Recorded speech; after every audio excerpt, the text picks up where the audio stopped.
ఆరంభంలో మనకి కనపడే 4 సువార్తలు, 4 భక్తుల చేత దేవుడు 4 సువార్తలు రాపించాడు.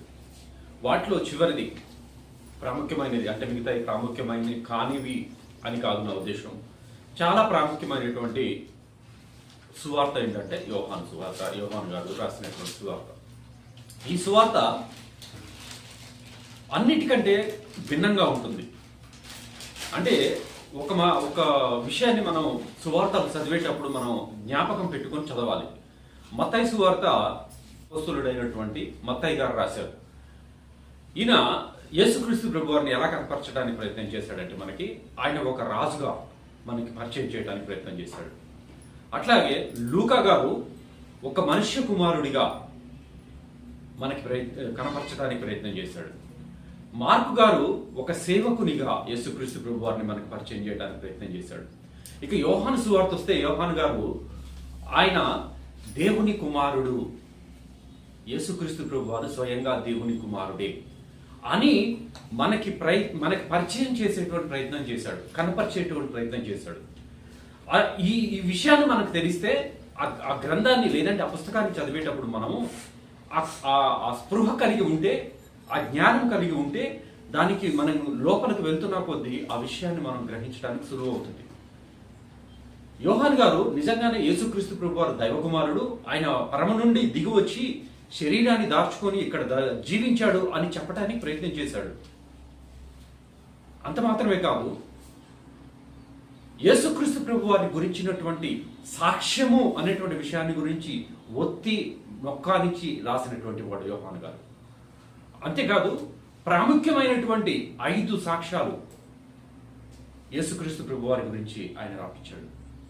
ఇంత మాత్రమే కాదు, ప్రాముఖ్యమైనటువంటి యేసుక్రీస్తు ప్రభు వారు స్వయంగా తన నోటితోటి చెప్పినటువంటి 7 మాటలు. నేను చెప్పేది 7 మాటలు అనగానే మీరు సిలువ మీద పలికిన 7 మాటలు అనుకోకండి. తానేమై ఉన్నాడో ఈ లోకానికి కనపరుచుకునేటువంటి ప్రయత్నంలో చెప్పినటువంటి 7 మాటలు తెలుసా ఏంటి అవి? నేనే మార్గమును, సత్యమును, జీవమును 1.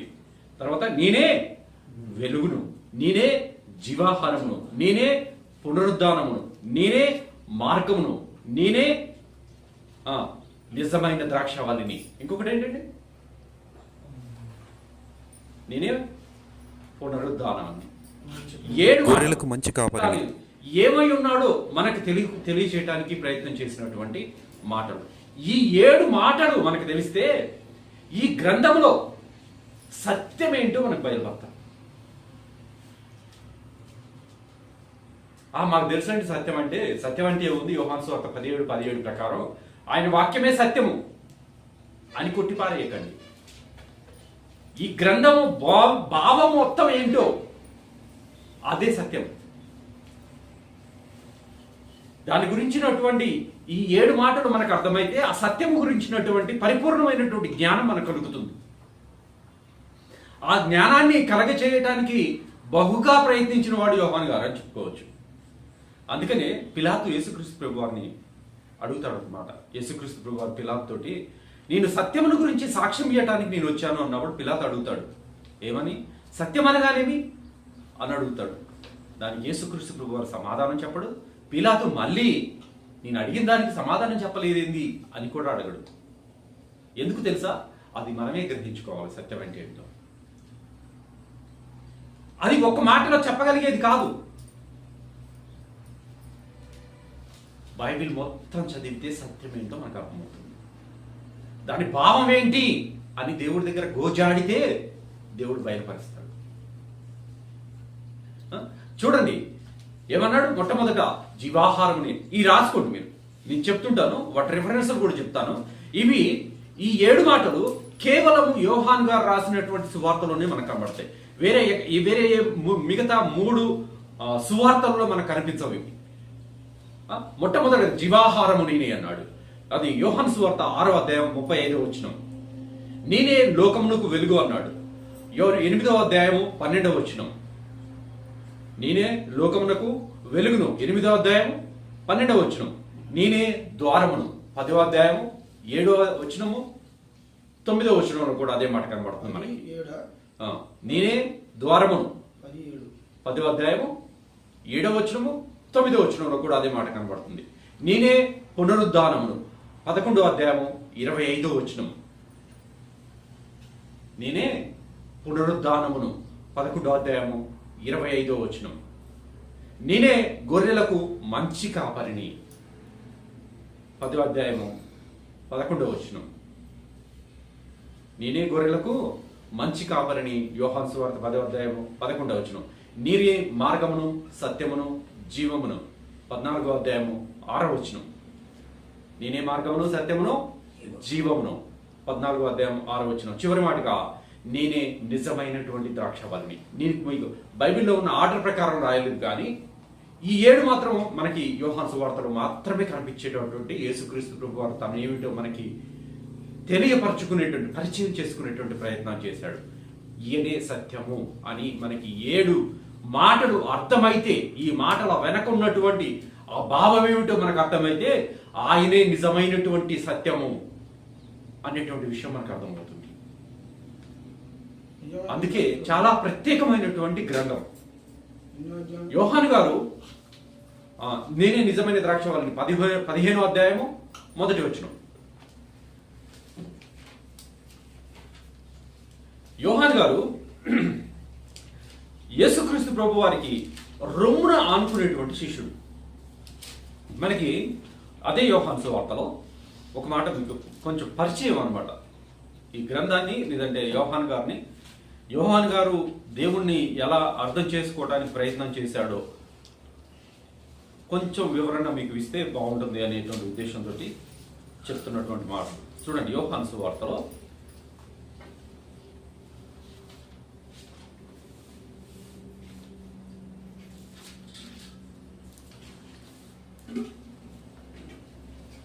యోహాను సువార్త 13వ అధ్యాయము 22వ వచనం.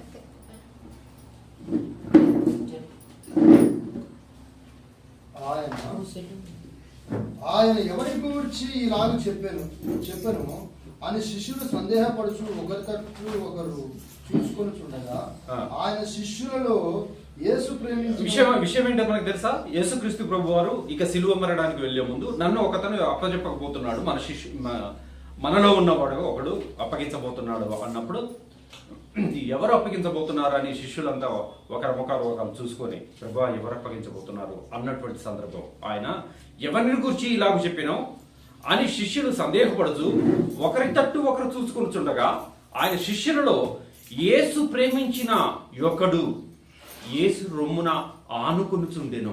ఈయన యోహాను గారు. ఈయన ఎవరు? ప్రియ శిష్యుడు యేసుక్రీస్తు ప్రభు వారికి. మనకి యేసుక్రీస్తు ప్రభు వారిని వెంబడించినటువంటి 12 మంది శిష్యుల్లో 3 ప్రాముఖ్యమైనటువంటి వారు ఉంటారు. ఎవరు? పేతురు, యోహాను, యాకోబు.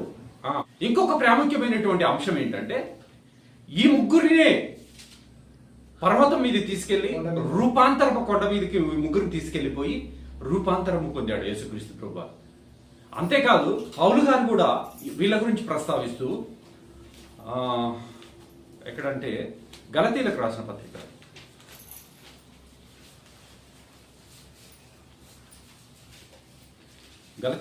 పత్రికలో వీరి 3 గురించి ప్రస్తావిస్తూ 2వ అధ్యాయము 9వ వచనంలో ఈ విధంగా చెప్తున్నాడు. గలతీలకు రాసిన పత్రిక 2వ అధ్యాయము 9వ వచనం. అనగా సున్నతి పొందిన వారికి అపోస్తలులను అగుటకు పేతురునకును సామర్థ్యము కలిగజేసిన వాడే అన్యజనులకు అపోస్తలులను అగుటకు నాకును సామర్థ్యము కలిగజేశానని వారు గ్రహించినప్పుడు స్తంభములుగా ఎంచబడిన వారు. దేనికి స్తంభాలు? సంఘానికి. అప్పుడే స్థాపించబడినటువంటి క్రైస్తవ సంఘం ఏదుందో దానికి స్తంభాలుగా 3 ఉన్నారు. ఎవరట వారు? యాకోబు, కేఫా అంటే పేతురు, యోహాను అను ఈ 3. చూసారు ఎంత చక్కగా వర్ణించాడు? చూసాడా? వాళ్ళట స్తంభాలు లాంటి వారట సంఘానికి. మూల స్తంభాలు. ఆ ముగ్గురులో ఒకడైనటువంటి యోహాను గారు, ఈయన దేవునికి ప్రియ శిష్యుడు, రొమ్మున ఆనుకొని ఉన్నటువంటి శిష్యుడు. కాబట్టి దైవ కుమారుడు అని అర్థం చేసుకోవడానికి ఆయనకు అవకాశం కలిగింది. ఆయన చూసేటువంటి కోణం యేసుక్రీస్తు ప్రభు వారిని ఎలా చూశాడు? దైవ కుమారుడుగా చూశాడు. ఆ మాటలే ఆయన రాసినటువంటి గ్రంథంలో అంతా కనపడతా ఉంటాయి మనకి ఆదికాండం మొదటి అధ్యాయం 3వ వచనంలో ఒక మాట ఉంటుంది చూడండి. ఆదికాండం 3వ వచనం. దేవుడు వెలుగు కమ్మని పలుకగా వెలుగు కలిగెను. అక్కడ ఎవరు రాశారు ఈ మాట? మోషే గారు రాశారు. మోషే గారు ఆదికాండం 3వ వచనంలో రాసినటువంటి మాటని దేవుడు సృష్టిని ఎలా కలుగ చేశాడో తెలియపరచబడినటువంటి ఆ మాటని కొనసాగింపుగా యోహాను గారు యోహాను సువార్త 3వ వచనం చదవండి. 4వ వచనం. ఆయనలో జీవముండెను. ఆయనలో ముందుకు రమ్మ. 3వ వచనం కూడా చదువు. సమస్తము ఆయన మూలముగా కలిగెను. కలిగి ఉన్నదేదియు ఆయన లేకుండా కలగలేదు. ఆయనలో జీవముండెను. ఆ జీవము మనుషులకు వెలుగై. అక్కడ వెలుగు గురించి మాట్లాడితే ఎక్కడ? ఆదికాండం 1వ అధ్యాయం 3వ వచనంలో రాయబడినటువంటి మాటకి కొనసాగింపుగా యోహాను గారు ఇక్కడ రాస్తున్నాడు. ఆ వెలుగు ఏమిటో తెలియచేసేటువంటి ప్రయత్నం చేశాడు యోహాను గారు. అందుకని ఏమంటున్నాడు? ఆయనలో జీవం ఉండెను. ఆ జీవము మనుషులకు వెలుగు ఉండేను. ఆ వెలుగు చీకటిలో ప్రకాశించుతున్నది. అక్కడ కూడా మొట్టమొదటి ఏముంది? 2వ వచనంలో, ఆదికాండం 1వ అధ్యాయం 2వ వచనంలో, ఆ చీకటి అగాధ జలములపై కమ్మబడి ఉండేను. ఇక్కడ కూడా ఏముందట? లోకములో చీకటి ఉంది. లోకం అంటేనే చీకటి. లోకం అంటేనే చీకటి. మరి వెలుగంటే అది చెప్పే ప్రయత్నం చేశాడు యోహాను గారు. ఈ వెలుగంటే ఏంటో, ఈ వెలుగు యొక్క ప్రాముఖ్యత ఏమిటో తెలియజేసేటువంటి ప్రయత్నం చేశాడు యోహాను గారు. అందుకే ప్రత్యేకమైనటువంటి మాటలు, 7 మాటలు. ఈ 7 మాటల ద్వారా మనం సత్యాన్ని తెలుసుకోగలుగుతాం. సత్యం అంటే ఏమిటో తెలుసుకోగలుగుతాం. బైబిల్లో దేవుడు ఏది మనకి బయలుపరచడానికి ఆతురత పడ్డాడో, ఆశపడ్డాడో, ఇష్టపడ్డాడో ఆ సత్యాన్ని మనం తెలుసుకోవడానికి అవకాశం ఉంటుంది. చదవండి. యోహాను సువార్త 1వ అధ్యాయం 5వ వచనం. ఆ వెలుగు చీకటిలో ప్రవేశించింది. గాని ఎక్కడ ప్రవేశించింది? అంటే అప్పటి వరకు ఏముంది అన్నట్టు? చీకటే ఉంది. ఆదికాండం 1వ అధ్యాయం 3వ వచనం ఒకసారి చదవండి. 2-3 వచనాలు. భూమి నిరాకారముగాను శూన్యముగాను ఉండెను. చీకటి అగాధ జలముల పైన కమ్మి ఉండెను. మొత్తం కమ్మేసింది. వెలుగు అనేది లేదు. అది చెప్పదలుచుకున్నాడు దేవుడు అక్కడ.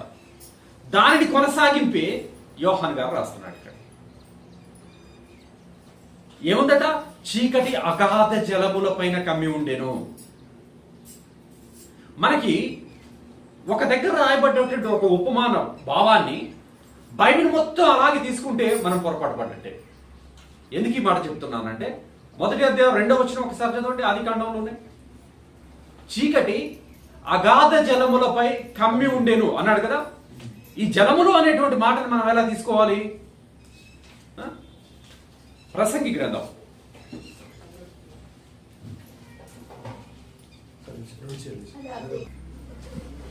ఎక్కడనో ఆదికాండం 1వ అధ్యాయం 2-3 వచనాలు. భూమి నిరాకారముగాను శూన్యముగాను ఉండెను. చీకటి అగాధ జలములపై కమ్మి ఉండెను. దేవుని ఆత్మ. చాలండి. ఎలా ఉందట? చీకటి అగాధ జలములపైన కమ్మి ఉంది. ఈ మాట మనకు అర్థం కావాలంటే ప్రకటన గ్రంథము 17వ అధ్యాయము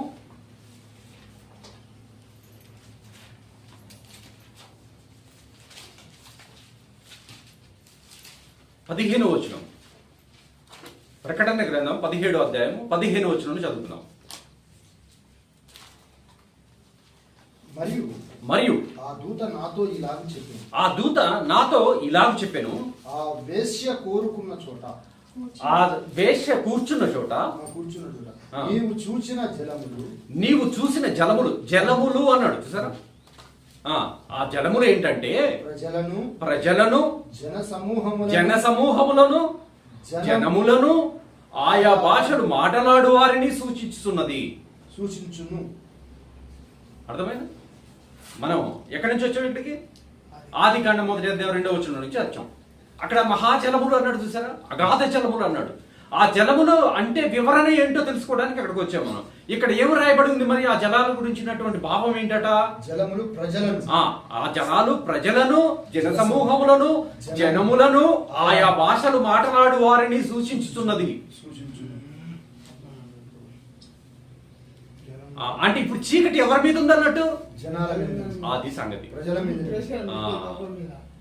ఇప్పుడు ఎక్కడున్నారు జనాలంతా? ఇప్పుడు చీకటిలో ఉన్నారు. ఇప్పుడు వీళ్ళకి ఏం కావాలి? వెలుగు కావాలి. అందుకనే ఇమ్మీడియట్ గా 3వ వచనంలో దేవుడు ఏం చేస్తాడు తెలుసా? వెలుగు కలుగును గాక అన్నాడు. 2వ వచనం కంటిన్యూషన్ ఎమ్మటే. మొట్టమొదటి వచనం ఏమని చెప్పి చూపిస్తుందంటే ఈ సృష్టిని మొత్తాన్ని కలగజేయడానికి చూపిస్తుంది. దేవుడు భూమి ఆకాశములను సృజించను. సృష్టిని మొత్తం ఒక్క మాటలో చెప్పేశాడు. తర్వాత ఎలా కలగజేశాడో అనే దాని గురించి వివరణిస్తూ మొట్టమొదటి చెప్పబడిన మాట ఏంటి? జనాలట చీకటిలో ఉన్నారని దేవుడు చూశాడు. అందుకే ఏమన్నాడు? భూమి నిరాకారముగాను శూన్యముగాను ఉండేది. ఇదే నిరాకారం అంటే ఇదే. దేవుడు ఏదైతే రూపించదలుచుకున్నాడో ఆ రూపము లేకుండా ఉండటమే నిరాకారం. ఎలా చూడాలనుకున్నాడు దేవుడు మనుషుల్ని? నాకు అనేక మంది కుమారులు కావాలనుకున్నాడు. అనుకొని సృజించుకున్నాడు. సృజించుకున్నప్పుడు ఎలా ఉన్నారు మీరంతా? దేవుడికి ఇష్టడుగా లేడు. వారు దేవుని దగ్గరికి వచ్చేటువంటి అవకాశం లేని వారిగా కనబడుతున్నారు. అది నిరాకారం. అందుకని ఏం చేశాడు తెలుసా? ఎమ్మటే 3వ వచనంలో దేవుడు పలికినటువంటి మాట ఏంటి తెలుసా? వెలుగు కమ్మనగా. ఇది దేవుడి మొట్టమొదటి మాట. దేవుడి యొక్క మొట్టమొదటి మాట ఏంటిది? వెలుగు కమ్మని పలుకగా. దేవుడి నోటి నుంచి వెలువడినటువంటి మొట్టమొదటి మాట. ఎందుకు? మనం చీకట్లో ఉన్నామని ఎప్పుడు చూశాడు? జగత్తు పునాది వెయ్యబడక మునిపే చూశాడు దేవుడు. ఎఫెసీలకు రాసిన పత్రిక 1వ అధ్యాయం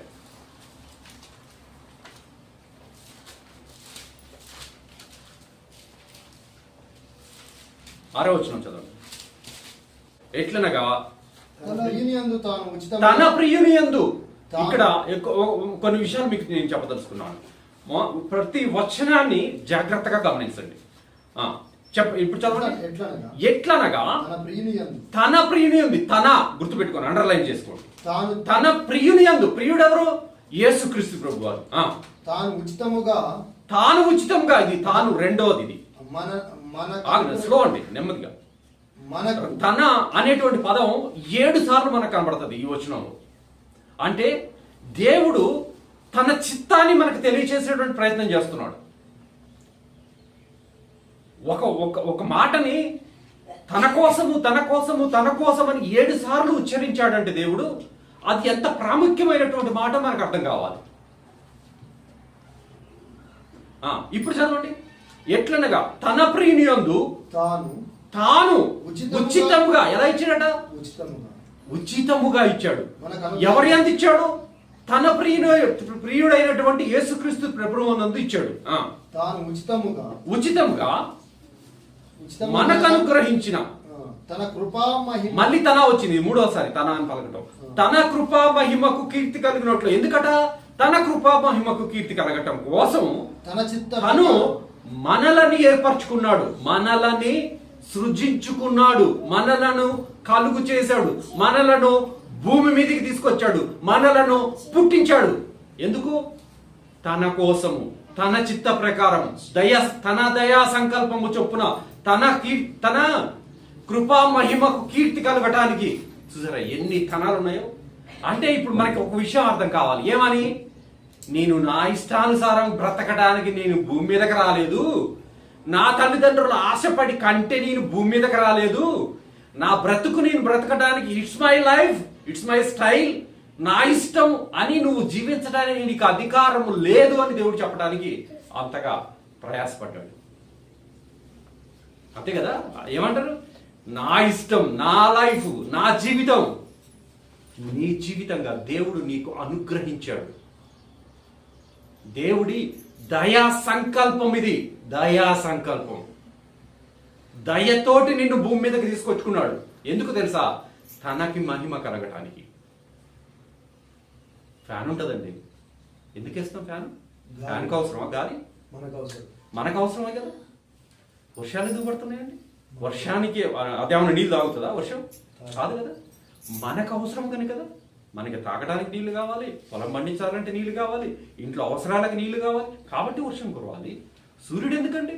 మన అవసరానికి. పంచభూతాలను ఎవరి కోసం సృజించాడు దేవుడు? మన అవసరతను తీర్చడానికి. మరి మనల్ని ఎందుకు సృజించుకున్నాడు తెలుసా? తన అవసరత కోసం. ఏంటి తన అవసరత? తను మహిమ పొందాలనుకున్నాడు. ఎవరి ద్వారా? మన ద్వారా. అందుకే సృజించుకున్నాడు. చదవండి ఇప్పుడు ఆ వచనం. ఇప్పుడు బాగా అర్థమవుతుంది మీకు. మనకు అనుగ్రహించిన తన కృపా మహిమకు కీర్తి కలిగినట్లు తన చిత్తం. తన చిత్తాన్ని బయలుపరుస్తున్నాడు, తెలియచేస్తున్నాడు ఇక్కడ. తన చిత్త ప్రకారమైన దయా సంకల్పము. దేనితో నిండినటువంటి సంకల్పము? దయతో నిండినటువంటి సంకల్పము. చదవండి. దయా సంకల్పము చొప్పున యేసుక్రీస్తు ద్వారా నీకు నువ్వు కుమారుడిగా దేవుడు ఎంచాలి అంటే ఒక మధ్యవర్తి అవసరమయ్యాడు. ఆయన యేసుక్రీస్తు ప్రభువారు. అందుకే యేసుక్రీస్తు ద్వారా మనము ఆయనకు కుమారులమయ్యాం. చిత్తము తండ్రిది, జరిగించిన వాడు కుమారుడు. చదవండి. తనకు కుమారునిగా స్వీకరించుటకై మనలను ముందుగా గుర్తుపెట్టుకోండి ఈ మాట. తన కోసము నీ కోసం కాదు, నీ తల్లిదండ్రుల కోసం కాదు. ఎవరి కోసమట? తన కోసము. దేవుడు తన కోసం నిన్ను సృజించుకున్నాడు. మనము తన ఎదుట పరిశుద్ధులమును నిర్దోషులమును అయి ఉండవలనని. ఎప్పుడట? జగత్తు పునాది వేయబడక మునిపే ప్రేమ చేత ఆయన మనలను ఏర్పాటు. ఇది ఏమేమి వచ్చాయి? ఆయన చిత్తము, ఆయన సంకల్పం, ఆయన ఏర్పాటు. 3 విషయాలు ఉన్నాయి ఇక్కడ. ఎందుకు ఇవి? మనల్ని ఆయనకు కుమారులుగా చేసుకోవటానికి. అసలు నువ్వు ఇక్కడ భూమి మీదకి రావాలన్నదే ఆయన చిత్తమై ఉంటే, నువ్వు భూమి మీదకి రాగానే ఏమైపోయావు తెలుసా? చీకటి చేత కమ్మబడ్డావు. చీకటి నిన్ను కమ్మేసింది. ఇప్పుడు ఆ చీకటిలో నుంచి బయటికి తీసుకొచ్చేటువంటి ప్రయత్నం. అందుకే వెలుగు కమ్మని పలికాడు. ఆ వెలుగు నీ మీద కమ్మితేనే తప్ప, ఆ వెలుగు లోనికి నువ్వు నడిపించబడితేనే తప్ప తిరిగి మళ్ళీ తండ్రి దగ్గరికి వెళ్ళలేవు. అప్పుడు ఆయన దయా సంకల్పం, ఆయన ఆయన ఆయన చిత్తము నెరవేరుతుంది. ఇప్పుడు యోహాను సువార్త 1వ అధ్యాయం 4వ వచనం, 4-5 వచనాలు.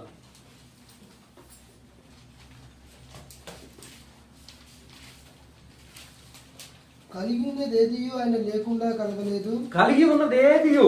ఆయన లేకుండా కలగలేదు. దాంట్లో ఆ కలిగిన దాంట్లో మనం కూడా ఉన్నాం. ఆయనలో జీవముండెను. ఆ జీవము మనుషులకు వెలుగై ఉండెను. ఆ వెలుగు చీకటిలో ప్రకాశించుచున్నది. ఎక్కడ ప్రకాశిస్తుందట? చీకటి అంటే ఏమనుకున్నావు? వెలుగు లేకపోవడమే చీకటి.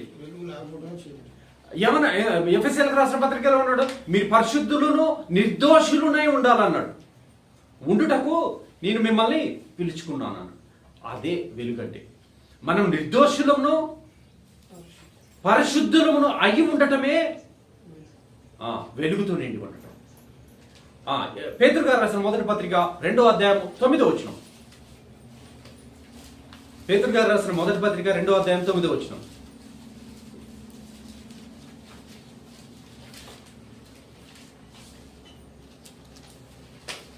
అయితే పేజీ నంబర్ 215.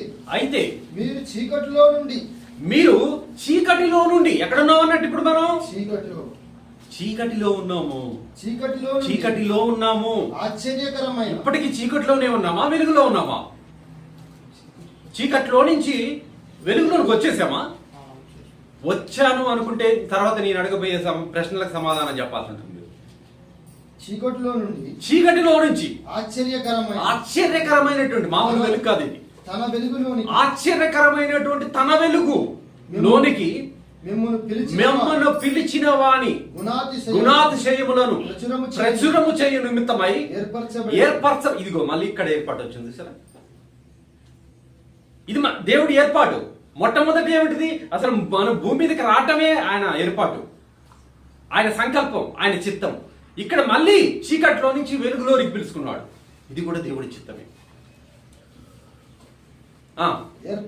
ఏర్పరచబడిన వంశమును, రాజులైన యాజక సమూహమును, పరిశుద్ధ జనం. నువ్వు ఎక్కడి నుంచి ఎక్కడికి పిలువబడ్డావు?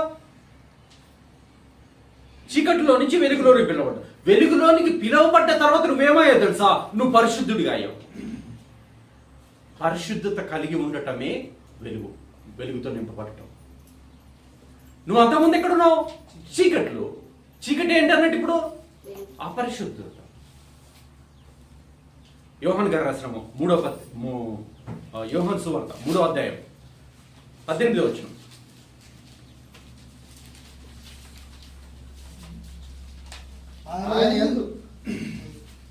ఆయనందు విశ్వాసం ఉంచువానికి తీర్పు తీర్చబడదు. విశ్వసింపని వాడు దేవుని అద్వితీయ కుమారుని నామమందు విశ్వాసం ఉంచలేదు గనుక వానికి ఇంతకు మునిపే తీర్పు తీర్చబడి ఉన్నది. ఆ తీర్పు ఏంటంటే వెలుగు లోకములోనికి వచ్చెను. వెలుగు లోకములోనికి రాకముందు లోకము దేనితోటి నిండి ఉంది? చీకటి తోటి నిండి ఉంది. వెలుగు చీకటి లోనికి వచ్చినప్పుడు ఏం చేయాలట?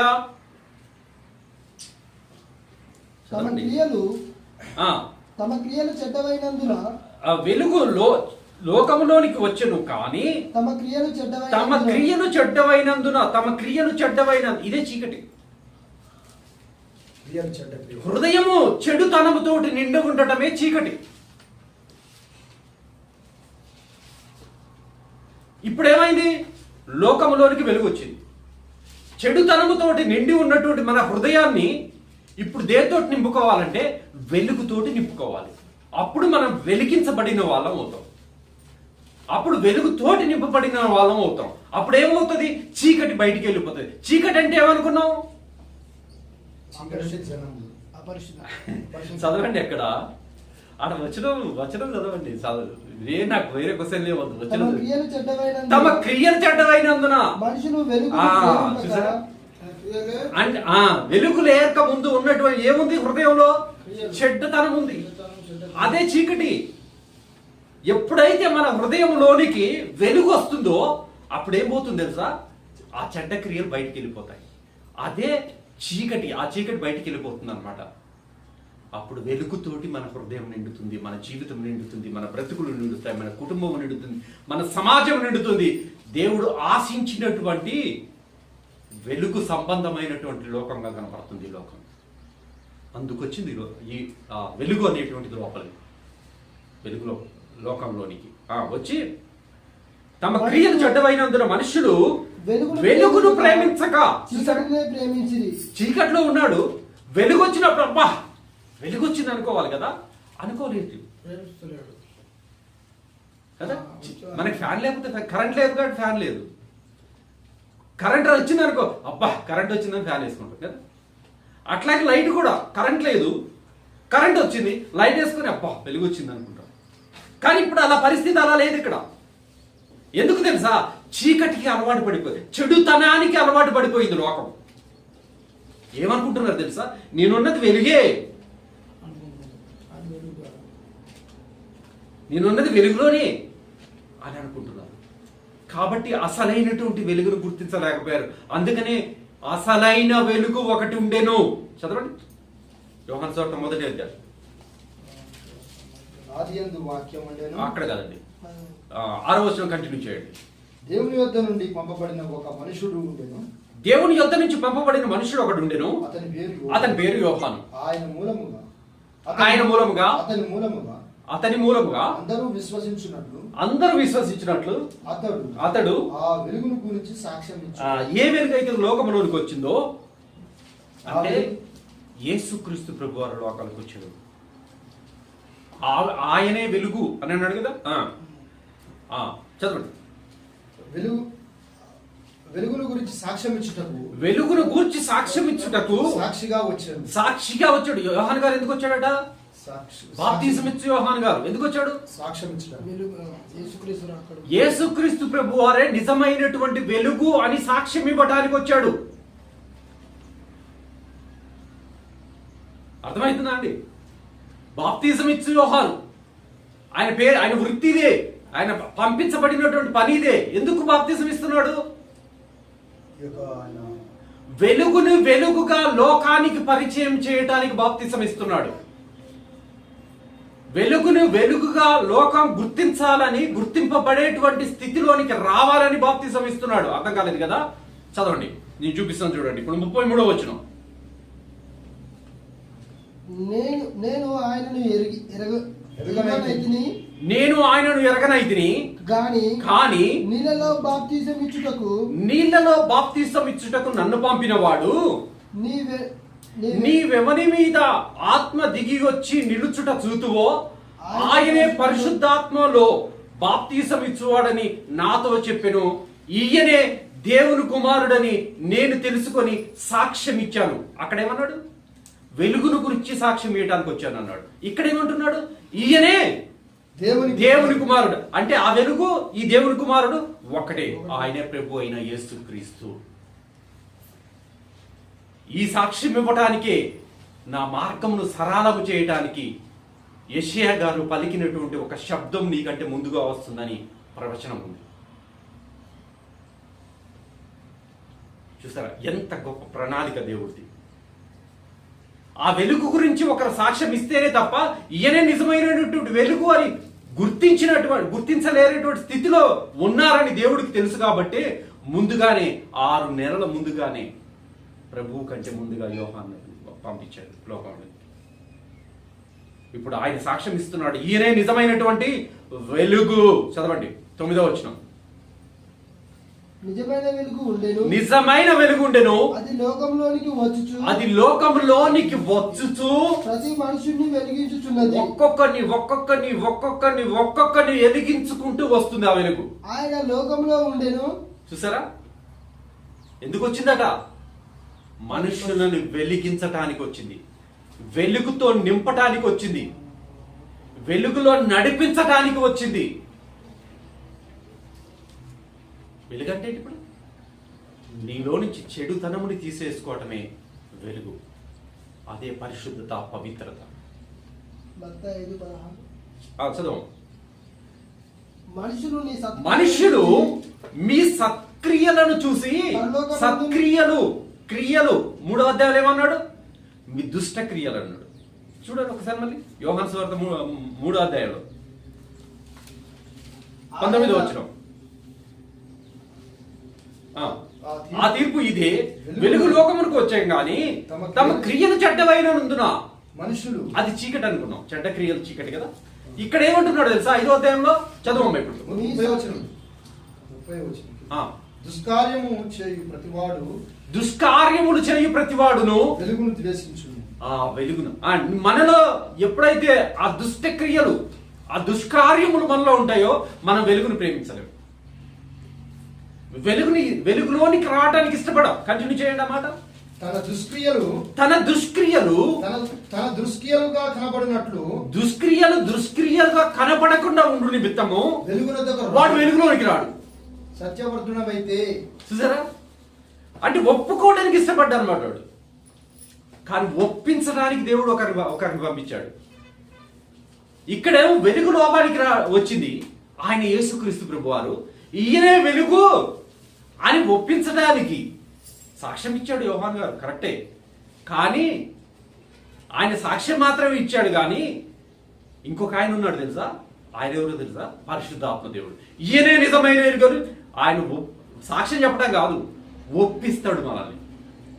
చూద్దామా, ఆ మాట కూడా చూద్దాం. చూడండి 16వ అధ్యాయం, యోహాను సువార్త 16వ అధ్యాయం.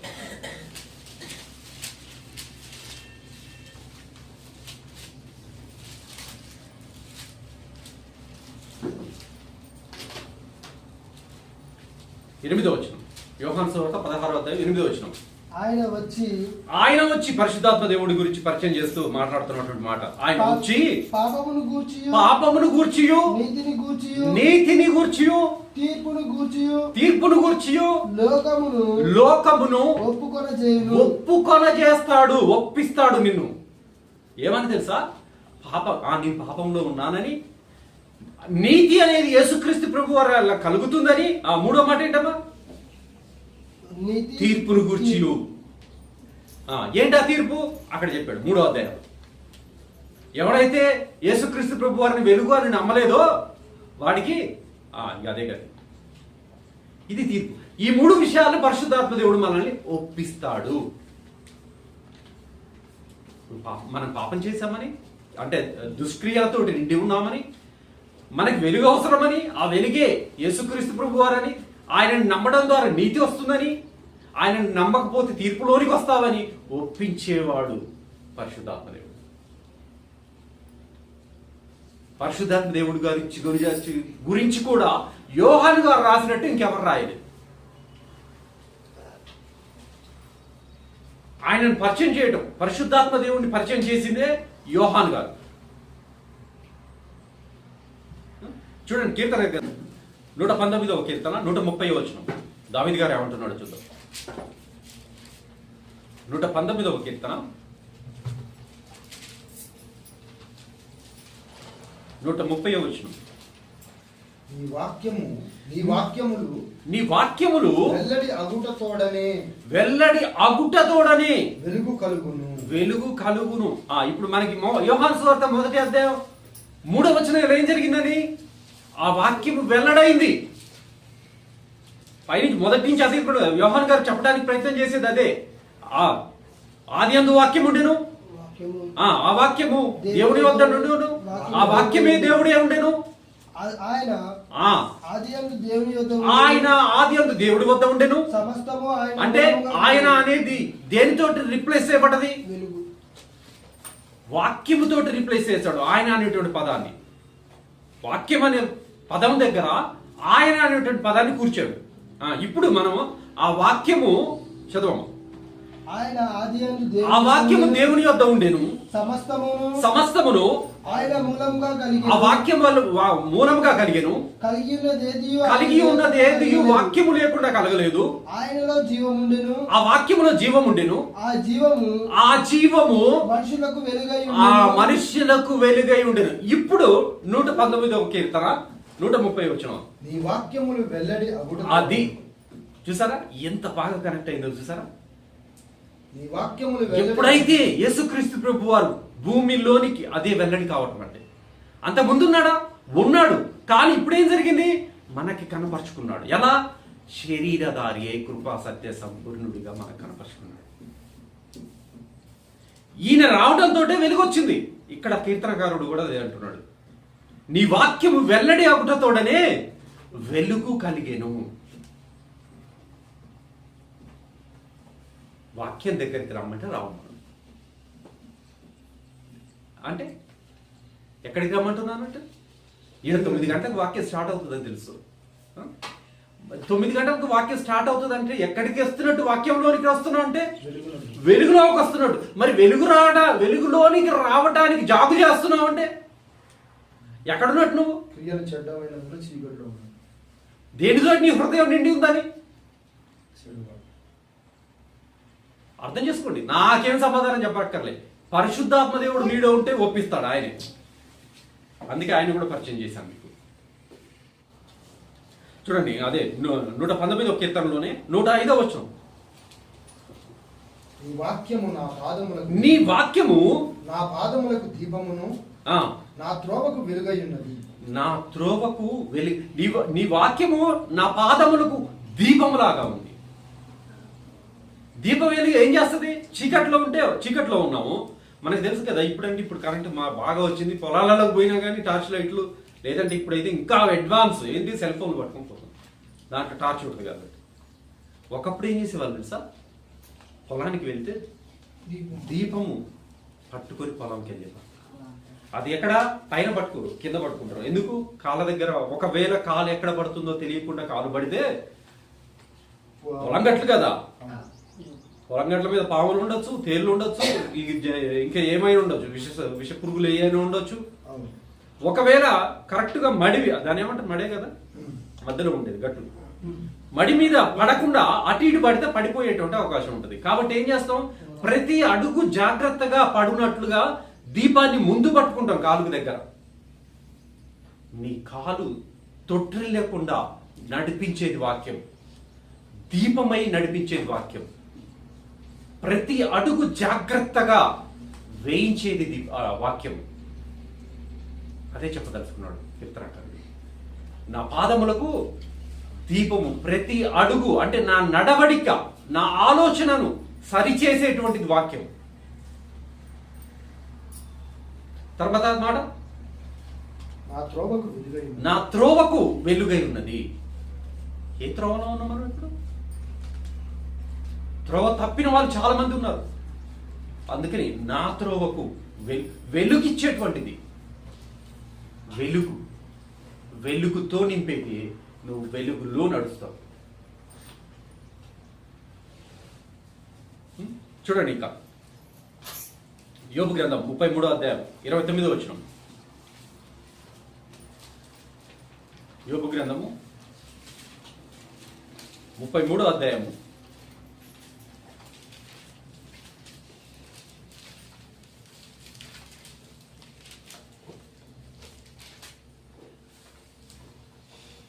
29వ వచనం. ఆలోచించుము. 33వ అధ్యాయం 29వ వచనం. ఆలోచించుము.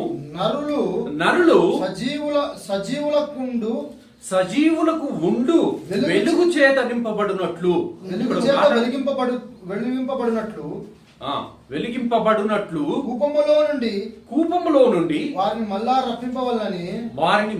రప్పింపవలనని మానవుల కొరకు 2 సార్లు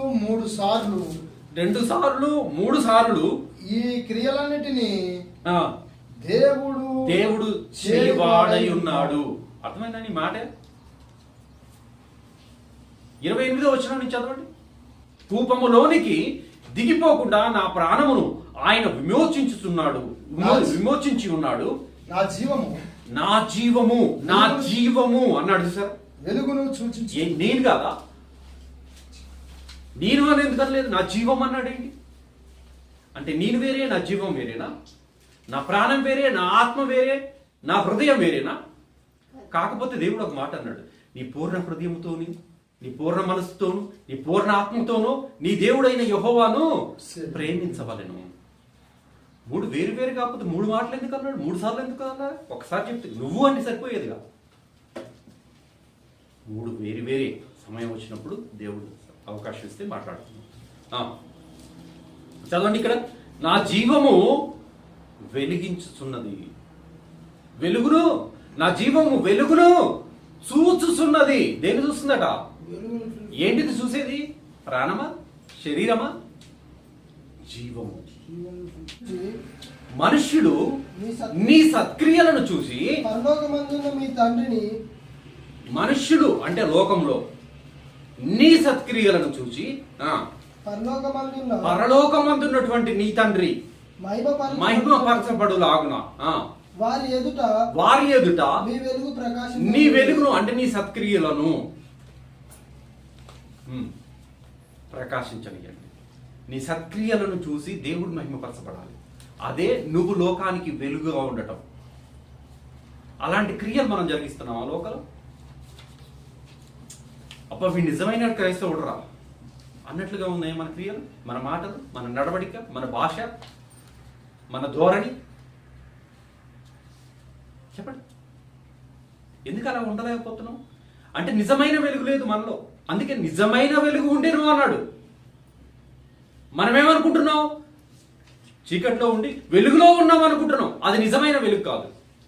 అందుకే నిజమైన వెలుగు, నిజమైన ద్రాక్షవల్లిని అని చెప్పుకోవాల్సి వచ్చింది యేసుక్రీస్తు ప్రభువు. మీరు భ్రమపడతారని తెలుసు, మనం భ్రమలో ఉంటామని, చీకటిలో ఉంటూ వెలుగులో ఉంటామని, భ్రమలో బ్రతుకుతామని తెలుసు కాబట్టి నిజమైన వెలుగు అన్నాడు. ఇక ఇదిలా ఉంటే మత్తయి సువార్తలో ఒక మాట మనకి కనిపిస్తుంది చూడండి. మత్తయి సువార్త 4వ అధ్యాయము 16వ వచనం. మత్తయి సువార్త నజరేతు 4వ అధ్యాయము 16వ వచనం. నజరేతు విడిచి జెబూలూను నఫ్తాలి అను దేశము ప్రాంతములలో సముద్ర తీరమందలి కపెర్నహూమునకు వచ్చి కాపాడుకొనెను.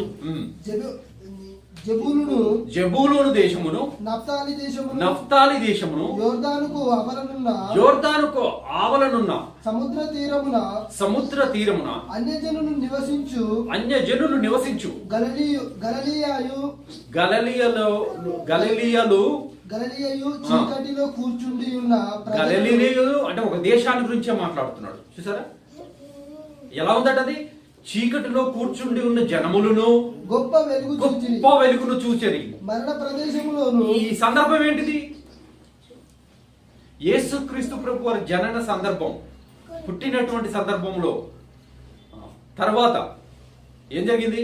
ఎప్పుడైతే ఈ బాప్తిజం ఇచ్చి యోహాను గారు చెరపట్టబడ్డాడో ఇమ్మీడియట్ గా యేసుక్రీస్తు ప్రభు వారు ఏం చేస్తున్నాడు తెలుసా? సువార్త ప్రకటించడానికి వస్తున్నాడు. వస్తున్నప్పుడు చెప్పబడ్డటువంటి ప్రవచనం ఇక్కడ నెరవేరుతుంది అని మత్తయి గారు రాశారు. ఎవరి ద్వారా ఈ ప్రవచనం రాయబడింది? యెషయా గ్రంథం 9వ అధ్యాయం 2వ వచనం. యెషయా గ్రంథం 9వ అధ్యాయం 2వ వచనం.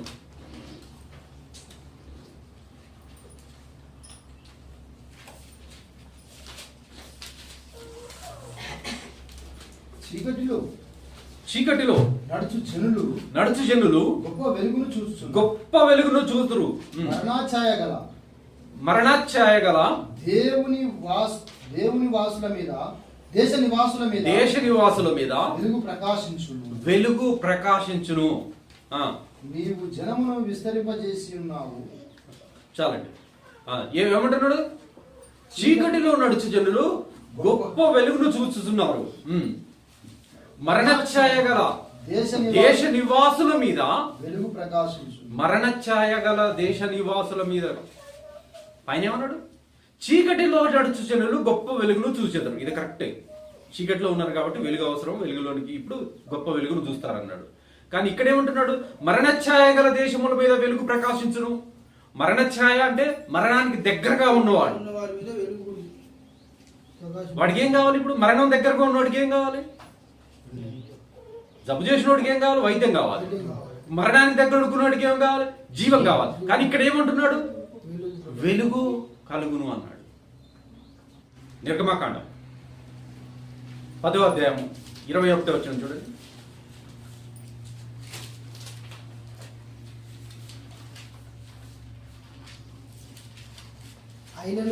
నిర్గమకాండం 10వ అధ్యాయం 21వ వచనం. అయినను యెహోవా ఫరో హృదయమును కఠినపరచెను. అతడు ఇశ్రాయేలీయులను పోనీయడాయను. అందుకు యెహోవా మోషేతో ఆకాశం వైపు నీ చెయ్యి చాపము. ఐగుప్తు దేశము మీద చీకటి చేతికి తెలియనంత చీకటిని ఏమండి చూసారా ఆ మాట ఆ పద ప్రయోగం చూసారా ఎలా ఉందో? చీకటి ఎలా దేనికి కనబడుతుందండి? రుచి దేనికి తెలుస్తుంది? శబ్దం దేనికి తెలుస్తుంది? వాసన దేనికి తెలుస్తుంది? చీకటి వెలుగు దేనికి తెలుస్తాయి? కానీ ఇక్కడ చేతికి తెలుస్తుందట. చీకటిని స్పర్శించగలవా మనం? కానీ దేవుడు కలుగ చేసిన చీకటిది ఎలా ఉంది తెలుసా? చేతితోటి స్పర్శించగలిగేంత మందం, అంత చీకటట. చదవండి మాట. చేతికి తెలియనంత తెలియనంత ఐగుప్తు దేశం మీద చీకటి, చేతికి తెలియనంత చిక్కటి చీకటి కమ్మునైనను. మోషే ఆకాశం చేయి ఎత్తినప్పుడు ఐగుప్తు దేశం అంతయు 3 దినములు గాఢాంధకారం ఆయను. 3 దినములు అక్కడేమన్నాడు? అంధకారమును కలుగజేసిన వాడిని నేను అన్నాడు. ఇక్కడ గాఢాంధకారం అంటున్నాడు. గాఢాంధకారమును 3 దినములు ఒకరినొకడు కనుగొనలేక ఎవడును తానున్న చోట నుంచి లేవలేకపోయినంత చీకట. ఇది దేవుడు చేసినటువంటి ఈ ఎవరి వరకు? ఇది ఐగుప్తులో ఉన్న వరకే. ఐగుప్తులో ఫరో సామ్రాజ్యం ఉన్నంత వరకే. కింద ఏమంటున్నాడు తెలుసా? అయినను అక్కడ ఆ పరిస్థితి ఉంది. అయినా కానీ ఇజ్రాయేలీలందరికీ వారి నివాసములో వెలుగుండెను. ఎంత గొప్ప మాట అంటే, ఎంత గొప్ప కార్యం చూసారా? తనకు వ్యతిరేకంగా ఉన్నటువంటి ఐగుప్తు దేశములోనేమో అదే ప్రాంతములో వాళ్ళ మీదనేమో చీకటి ఉంది. మామూలు చీకటి కాదు, చేతికి తగిలి అంత చీకటి వాళ్ళకుంది. తన జనాంగం మీదనేమో వెలుగును కుమ్మరిస్తున్నాడు. ఇది మన దేవుడు. ఎందుకు? ఆయన ప్రేమించాడు కాబట్టి. ఈరోజు మనల్ని ప్రేమిస్తున్నాడు. మనల్ని మీద కూడా వెలుగును కుమ్మరిస్తున్నాడు. ఈ వెలుగు కాదు, ఈ వెలుగు అందరికి ఇచ్చాడు. ఆయన చెడ్డవారి మీదను మంచివారి మీదను తన సూర్యుని ఉదింపజేసి నీతిమంతుల మీదను అనీతిమంతుల మీదను వర్షమును కురిపించుచున్నాడు. చాలు, అర్థమైందా? ప్రకృతిలో ఉన్న వారికి అందరికీ వర్తిస్తున్నాయి. మరి ఈ వెలుగు సంగతి ఏంటి? ఇది హృదయాలలో నింపబడేటువంటి వెలుగు. ఇది ఎవరికి? తన బిడ్డలకు మాత్రమే. తనను ఎవరైతే అంగీకరిస్తున్నారో వారి హృదయాలు నింపబడతాయి. ఇది హృదయాలతో నింపబడేటువంటి వెలుగు. సూర్యుని నుంచి వచ్చే వెలుగు నీతిమంతులకి అనీతిమంతులకి, చెడ్డవారికి మంచివారికి, ప్రకృతిలో అందరికీ పాలు ఉంది. కానీ ఎవరైతే నిజంగా దేవుని వెంబడిస్తారో వారికి మాత్రమే హృదయాలలో ఆయన వెలుగుతోటి నింపబడుతుంది. ఏంటి ఆ వెలుగు? చూడండి, ఇంకా అదే నిర్గమకాండంలో 14వ అధ్యాయంలోకి వచ్చేసేది. 14వ అధ్యాయము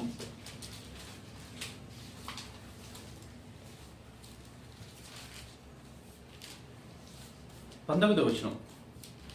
ఐగుప్తు సముద్రపు మధ్యలో వెళ్తున్నట్టు ఆ సందర్భం అన్నమాట. ఖచ్చితంగా ఎక్కడున్నారంటే ఇప్పుడు ఇజ్రాయేలీలు సముద్రం 2గా చీడి గోడలుగా ఆగిపోయినప్పుడు, నీళ్లు మొత్తం ఎట్లా ఉన్నాయంటే గోడలుగా కట్టబడినప్పుడు, ఆ ఆరిన నేల మీద నడుస్తున్నటువంటి ఆ సమయములో మాట్లాడుతున్నటువంటి మాట ఏమంటున్నాడు? అప్పుడు ఇశ్రాయేలీయుల ఎదుట సమూహమునకు ముందుగా నడిచిన దేవదూత వారి వెనుకకు పోయి వారిని వెంబడించింది. అప్పుడు వరకు ఎక్కడుందట? వారికి ముందుగా ఉందట. ఇప్పుడు ఏం జరిగింది? వారికి వెనుకగా వచ్చింది. ఏంటిది?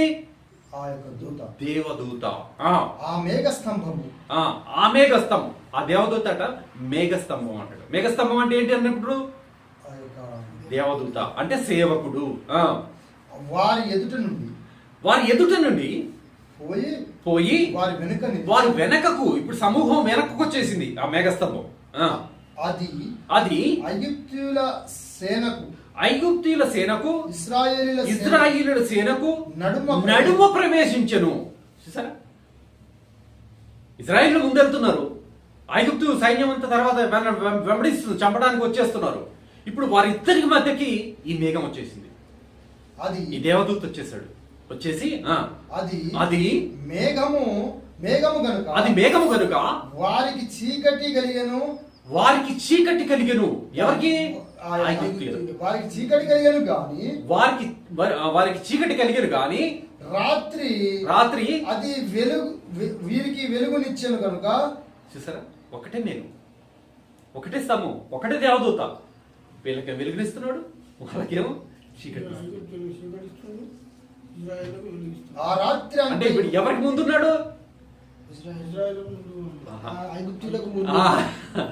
ఐగుప్తీయులకు ముందున్నాడు, ఇజ్రాయేలీలకు అనుకున్నాడు. ఇప్పుడు వెనక నుంచి వాళ్ళకి వెలుగును ప్రసరింపజేస్తుంటే ఆ వెలుగులో వాళ్ళు నడుస్తున్నారు. వీళ్ళకేమో వీళ్ళ ముందు చీకటి ఉంది, ఇంకా నడవటానికి లేదు. ఆ రాత్రి అంతయు ఐగుప్తీయుల సేన ఇశ్రాయేలీలను సమీపింపలేదు. ఇజ్రాయేలీని సమీపింపలేకపోయారు. ఎందుకు తెలుసా? వాళ్ళకి చీకటి కమ్ముకుంది. వాళ్ళని వెలుగును నడిపించాడు ఇజ్రాయేల్ జనాంగాన్ని. అదే సమయాన ఒక్కటే దూత, ఒకటే మేఘం వాళ్ళకేమో వెలుగునిస్తుంది, వీళ్ళకేమో చీకటిస్తుంది. మరి మనం ఎక్కడున్నాం? ఏ సేనలో ఉన్నాం ఇప్పుడు మనం? నడిపింపబడుతున్నటువంటి సేనలో ఉన్నామా? ఆపు చేయబడ్డటువంటి ఐగుప్తు సేనలో ఉన్నామా?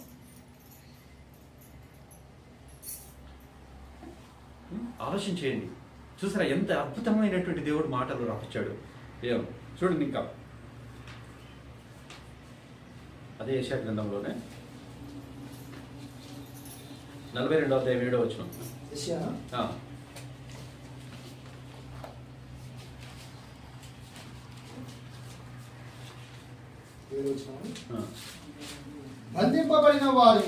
బంధింపబడిన వారిని చెరసాల నుండి వెలుపలికి తెచ్చుటకును, చీకటిలో నివసించు వారిని బందీ గృహములో నుండి వెలుపలికి తెచ్చుటకును యెహోవానగు నేను నీతి విషయములలో నిన్ను పిలిచి నీ చెయ్యి పట్టు. ఎవరి గురించి రాయబడుతున్నట్టు ప్రవచనం ఇది? అర్థమైందా మీకు? సరే, ఇంకొంచెం పైకి వెళ్దాం. 42వ అధ్యాయం 1వ వచనం చదవండి. ఇదిగో నేను ఆదుకొను నా సేవకుడు, నేను ఏర్పరచుకున్నవాడు, నా ప్రాణమునకు ప్రియుడు. ఇప్పుడు మనకు అర్థమైపోవాలి ఎవరు ఈయన. నా ప్రియ కుమారుడు, ఈయన యందు నేను ఆనందిస్తున్నాను. ఎఫెసీయులకు రాసిన పత్రికలో ఇందాక మనం చదువుకున్నాం 6వ వచనంలో మాట, తన ప్రియుని యందు అన్నాడు. ఇప్పుడు అర్థమైందా? యేసు ప్రభు యేసయ్య గురించి మాట్లాడుతున్నాడు. ఇప్పుడు 6వ వచనం నేను చదువుకుంటారండి. గుడ్డి వారి కన్నులు తెరుచుటకును, బంధింపబడిన వారిని చెరసాల. ఒకటే ప్రవచనం. గుడ్డి వారి కన్నులు తెరుచుటకును, బంధించబడిన వారిని చెరసాలలో నుంచి వెలుపలకు తెచ్చుటకును, చీకటిలో నివసించు వారిని బందీ గృహములో నుండి వెలుపలికి తెచ్చుటకును. ఏమండి, ఆ మాట అర్థమైందా? చీకటిలో ఉన్నాడు, వెలుగులోనికి తెచ్చుట కావాలి కదా. బందీ గృహములో నుంచి బయటికి నడిపించుటకును అంటాడేంటి? పాపపు బందీఖాన. దేనికి బానిసలుగా ఉన్నాము? పాపానికి బానిసలుగా ఉన్నాం. అదే చీకటి.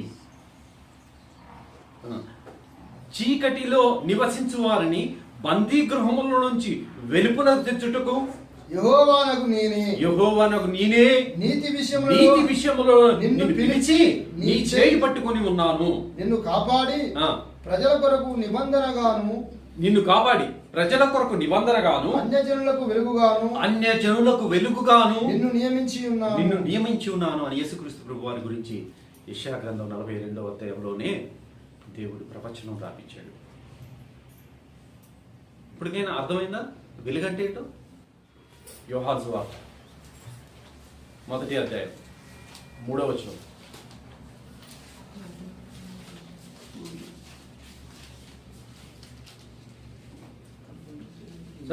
ఆదియందు 3వ వచనం. ఆ.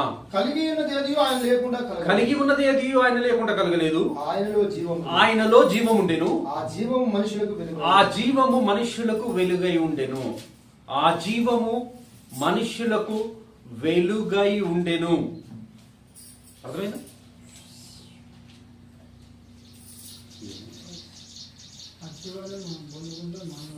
ఆ మాట మళ్ళీ చదవండి. ఆయనలో జీవం ఉండెను, ఆయనలో జీవం ఉండెను.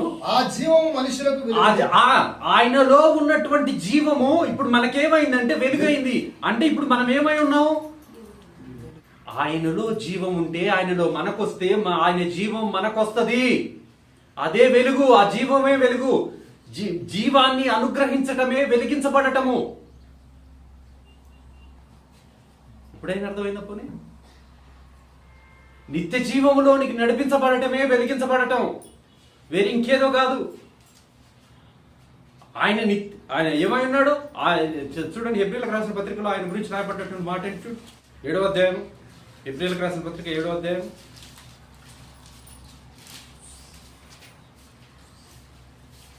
చివరి మాట, 7వ అధ్యాయము 3వ వచనములో చివరి మాట. జీవిత కాలమునకు ఆది అయినను జీవమునకు అంతమైనను లేనివాడై ఉండి. జీవానికి ఏం లేదట అంటే నిత్యము జీవించేవాడు. భూమి ఆకాశములు నశించును కానీ నా వాక్యము నిత్యము నిలుచును. ఎందుకు? మరణము లేదు. సజీవమైనటువంటి వాక్యము. మరి ఆ సజీవమైనటువంటి వాక్యమే కదా కృపా సత్య సంపూర్ణుడుగా మన ముందు నిలిచున్నాడు. ఆయనలో ఏముంది అన్నట్టు? ఇప్పుడు జీవం ఉంది. ఆ మనం ఇప్పుడు ఆయన అంగీకరిస్తున్నామంటే ఆ జీవం మనలోనికి రమ్మని అంగీకరిస్తున్నట్టు. వెలుగుతోటి నింపబడటం అంటే జీవముతోటి నింపబడటమే. ఇక మనకి కూడా ఏం లేదన్నట్టు? ఇప్పుడు అంతము లేదు, మరణము లేదు. వెలుగు మరణము లేనటువంటి స్థితిలోనికి తీసుకెళ్ళగలిగేవాడు యేసు ప్రభు ఒక్కడే. ఆ నిత్య జీవమే వెలుగు.